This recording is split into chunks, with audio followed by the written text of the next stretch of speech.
পড়ার সমস্যা। হ্যাঁ, চুল পড়ার সমস্যা সবারই আছে। তো চুল পড়ার সমস্যা সত্যি একটি বিব্রতকর সমস্যা। তো বহুবিধ কারণেও চুল পড়তে পারে, তবে এর জন্য চিন্তার ভারটা সম্পূর্ণ আমরা এই মেথির ওপর ছেড়ে দিই। হ্যাঁ, মেথি আমাদের রান্নাঘরে সবার আছে। তো মেথি দিয়ে কি করে চুল পড়ার প্রতিরোধ করা হয় সেটা আমি আজকে তোমাদের বলছি।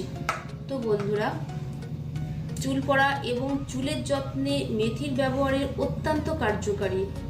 তো 25 গ্রাম মেথি 1 লিটার জলে ভিজিয়ে রাখবে, সারা রাত ভেজানো থাকবে। পরের দিন সকালে সেটা ছেঁকে তার থেকে 1 গ্লাস জল খালি পেটে খেয়ে নিতে হবে। তো মেথির প্রচুর পরিমাণে প্রোটিন ও নিকোটিনিক অ্যাসিড রয়েছে, যা চুলকে ভেতর থেকে পুষ্টি যোগায় এবং চুলকে মজবুত করে। তো এই জলটি প্রতিদিন খেলে খালি পেটের যে যাবতীয় পরিপাক জাতীয় সমস্যা দূর হয় এবং দেহের অতিরিক্ত ওজনও কমে। তো তাছাড়া যে বাকি জলটি একটি স্প্রে বোতলে নিয়ে এবার মাথার, ত্বকে এবং চুলের গোড়া থেকে ডগা পর্যন্ত স্প্রে করতে হবে। স্প্রে করে 1 ঘন্টা রেখে দিতে হবে। তারপর 1 ঘন্টা পর সেটা ফ্রেশ জল দিয়ে ধুয়ে ফেলতে হবে।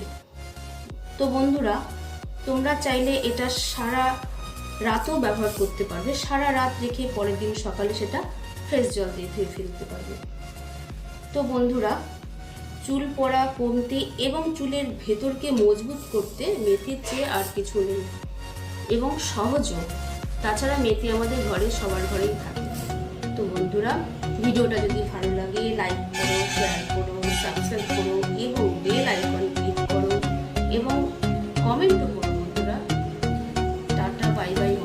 তো বন্ধুরা, আজকের জন্য এই ভিডিওটা এখানেই শেষ হলো।